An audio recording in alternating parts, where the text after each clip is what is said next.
اللہ تعالیٰ کا بے حد احسان ہوا کہ اللہ تعالیٰ نے ہم تمام لوگوں کو عشاء کی نماز باجماعت پڑھنے کی توفیق عطا فرمائی۔ مزید کرم یہ ہوا کہ اللہ تعالیٰ نے تھوڑی دیر حدیث پاک کی مجلس میں بیٹھنے کی توفیق نصیب فرمائی۔ اللہ سے دعا ہے اللہ تعالیٰ ہمیں ایسی مجلس میں بار بار بیٹھنے کی توفیق عطا فرمائے، کہنے سننے سے زیادہ اس پر عمل کی توفیق نصیب فرمائے۔ صرف 5 منٹ کا مدرسہ قرآن و حدیث کی روشنی میں۔ نمبر 1 اسلامی تاریخ۔ حضرت مقداد بن عمرو رضی اللہ تعالی عنہ۔ حضرت مقداد بن عمرو رضی اللہ تعالی عنہ ان 7 خوش نصیب صحابہ میں سے ایک ہیں جنہوں نے حضور صلی اللہ علیہ وسلم کی خدمت میں پہنچ کر پہلے ایمان قبول کیا اور مکی زندگی میں مشرکین کے ظلم و ستم کا نشانہ بنائے گئے۔ انہوں نے حبشہ اور مدینہ دونوں کی ہجرت فرمائی۔ جب حضور صلی اللہ علیہ وسلم نے جنگ بدر کے متعلق مشورہ کیا تو انہوں نے ہی انصار کی ترجمانی کرتے ہوئے عرض کیا، یا رسول اللہ، ہم موسیٰ علیہ السلام کی قوم کی طرح نہیں بلکہ ہم آپ کے ساتھ مل کر آگے پیچھے دائیں بائیں ہر طرف سے آخری دم تک لڑیں گے اور کبھی آپ کا ساتھ نہیں چھوڑیں گے۔ وہ گھوڑ سواری، نیزہ بازی اور تیر اندازی میں کمال درجہ کے مہارت رکھتے تھے۔ انہوں نے غزوہ بدر میں 100 زرہ پوش مشرکین کا بڑی بے جگری سے مقابلہ کر کے تہلکہ مچا دیا۔ وہ بیعت رضوان میں بھی شریک ہوئے اور حجۃ الوداع کے موقع پر حضور صلی اللہ علیہ وسلم کے ساتھ حج ادا کرنے کی سعادت حاصل ہوئی۔ ان کا قرآن سن کر اللہ کے نبی صلی اللہ علیہ وسلم نے فرمایا، یہ عبادت گزار بندہ ہے، اور اللہ نے مجھے علی رضی اللہ تعالیٰ عنہ، مقداد، سلمان اور ابو ذر سے محبت کرنے کا حکم دیا ہے۔ ان کی زندگی میں عشق رسول اور شہادت کا جذبہ نمایاں نظر آتا ہے۔ بالآخر 70 سال سے زائد عمر پا کر 33 ہجری میں انتقال فرمایا۔ جنازہ کی نماز امیر المؤمنین حضرت عثمان غنی رضی اللہ تعالیٰ عنہ نے پڑھائی اور جنت البقیع میں دفن کیے گئے۔ 10,000 صحابہ مدینہ میں ہیں، جی ہاں، 10,000 صحابہ، جی۔ نمبر 2 اللہ کی قدرت۔ ہمارے جسم میں خون کون بناتا ہے؟ اللہ تعالیٰ نے انسانی زندگی کا دار و مدار جن چیزوں پر رکھا ہے ان میں سے ایک خون ہے۔ اگر جسم میں خون کی کمی ہو جائے یا خون بننا بند ہو جائے تو انسان کا زندہ رہنا مشکل ہو جائے گا۔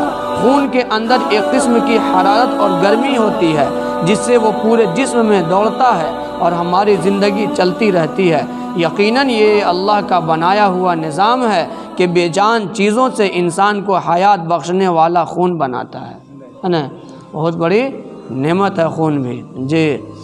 نمبر 3 ایک فرض کے بارے میں، جمعہ کی نماز ادا کرنا۔ رسول اللہ صلی اللہ علیہ وسلم نے فرمایا، جمعہ کی نماز جماعت کے ساتھ ادا کرنا ہر مسلمان پر لازم ہے مگر 4 لوگوں پر لازم نہیں ہے۔ وہ غلام جو کسی کی ملکیت میں ہو، 1۔ نمبر 2 عورت۔ نمبر 3 نابالغ بچہ۔ نمبر 4 بیمار۔ یہ 4 کو چھڑا کر کے سب کے اوپر جمعہ کی نماز فرض ہے۔ فائدہ، جہاں جمعہ کی شرائط پائے جاتے ہوں وہاں جمعہ کی نماز ادا کرنا صحیح اور تندرست اور بالغ مقیم مسلمان مرد پر فرض ہے۔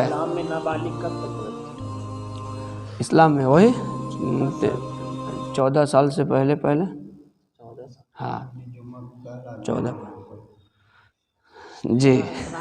وہ ایسے بول دیجیے بیچارہ اگلے بار سے وہ کرے گا۔ ہاں، تو یہ 4 لوگ شرائط میں بہت سارے چیز ہے، وہ کبھی انشاءاللہ آئے گا جمعہ کے، کہ بھائی کہ آبادی اتنا ہونا چاہیے، یہاں پہ ہر سامان آپ کا ملنا چاہیے، یہ سب چیزیں شرائط میں آتا ہے جمعہ کے اس میں، جی۔ مطلب اتنا چیز کا ہونا آپ کا وہ ضروری ہے، تبھی وہاں پہ جمعہ ہوگا۔ ہاں وہ۔ نمبر 4 ایک سنت کے بارے میں، سوتے وقت معوذتین پڑھنا۔ سو رہے ہیں، سورہ فلق اور سورہ ناس پڑھنا چاہیے اس وقت، اس کو سورہ معوذتین بولتے ہیں، ٹھیک ہے۔ رسول اللہ صلی اللہ علیہ وسلم ہر رات جب بستر پر لیٹتے تو دونوں ہاتھوں کو دعا مانگنے کی طرح ملا کر سورہ اخلاص اور معوذتین قل اعوذ برب الفلق اور قل اعوذ برب الناس پڑھ کر ان پر دم فرماتے، پھر تمام بدن پر سر سے پاؤں تک جہاں جہاں ہاتھ جاتا ہاتھ پھیر لیا کرتے تھے۔ 3 مرتبہ ایسا ہی کرتے تھے، سر سے ابتدا کرتے اور پھر منہ اور بدن کے اگلے حصے پر پھر بقیہ بدن پر پھیرتے، یعنی پہلے سر، اس کے بعد منہ پر، اس کا پھر پورے بدن کے اگلے۔ جی، تو اس لیے سورہ فلق اور سورہ ناس 3 مرتبہ۔ نمبر 5، ایک اہم عمل کی فضیلت اولاد کو ادب سکھانا۔ اولاد کو جو تربیت ملے گی، چاہے بیٹا اور بیٹی ہو، گھر سے ملتا ہے۔ استاد آپ کو کتنا سکھائے گا؟ زیادہ سے زیادہ 2 گھنٹہ 3 گھنٹہ، لیکن اصل جو بیٹا بیٹی سیکھتا ہے وہ اپنے ماں باپ کو دیکھ کے سیکھتا ہے۔ اگر ماں باپ گالی گلوچ کر رہا تو بیٹا بھی وہی سیکھے گا، لیکن ماں باپ اگر کسی کو صحیح تربیت دے رہا تو بیٹا وہی سیکھتا ہے۔ تو ہمیں صحیح تربیت ملے گی گھر سے ہی۔